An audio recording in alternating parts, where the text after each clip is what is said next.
Hi అండి. అందరికీ నమస్తే. ఇన్ని రోజులు వీడియో పెట్టకపోవడానికి కారణం సెలవులకి అమ్మ వాళ్ళ ఊరు వెళ్ళడం వల్ల అక్కడ సిగ్నల్స్ ఉండవు. అందుకే వీడియో పెట్టలేకపోయాను.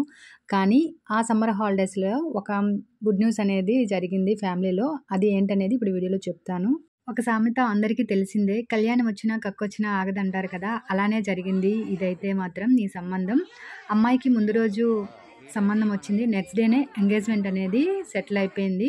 ఆ రోజు తోటికోడళ్ళమి, ఆడపిల్లలమి మాత్రమే ఈ ఎంగేజ్‌మెంట్‌లో పాల్గొనడం జరిగింది. ఆమె పెళ్ళికూతురు, తను పెళ్ళికొడుకు. ఫ్యామిలీలో ఇద్దరు ఆడవాళ్ళు కలిస్తేనే చాలా సందడిగా ఉంటుంది. అలాగే కుటుంబం మొత్తం తోటికోడళ్ళు, ఆడపడుచులు అందరూ కలిస్తే ఎలా ఉంటుంది మీ ఊహకే వదిలేస్తున్నా. ఎందుకంటే ప్రతి ఫ్యామిలీలో కూడా అలానే ఉంటుంది కాబట్టి ఎంగేజ్‌మెంట్ అంతా మంచిగా జరిగిపోయింది. తర్వాత ఈవినింగ్ అయ్యేసరికి పంతులు గారొచ్చి మ్యారేజ్‌ది డేట్ కూడా ముహూర్తాన్ని ఫిక్స్ చేశారు.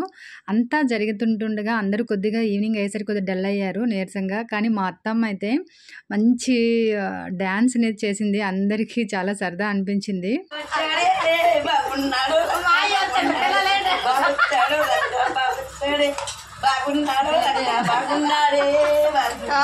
భోజనాలకైతే వెరైటీస్ ఇవి పెట్టారు. తర్వాత పెళ్లి కూతురికి వాళ్ళ అత్త వాళ్ళు ఇచ్చిన శారీతో ఫొటోస్ ఇవి. పెళ్లి కూతురు తీసుకున్న శారీతో ఫొటోస్ ఇవి. నా వీడియో నచ్చినట్లయితే ప్లీజ్ సబ్స్క్రైబ్ చేయండి, లైక్ చేయండి, కామెంట్ చేయండి.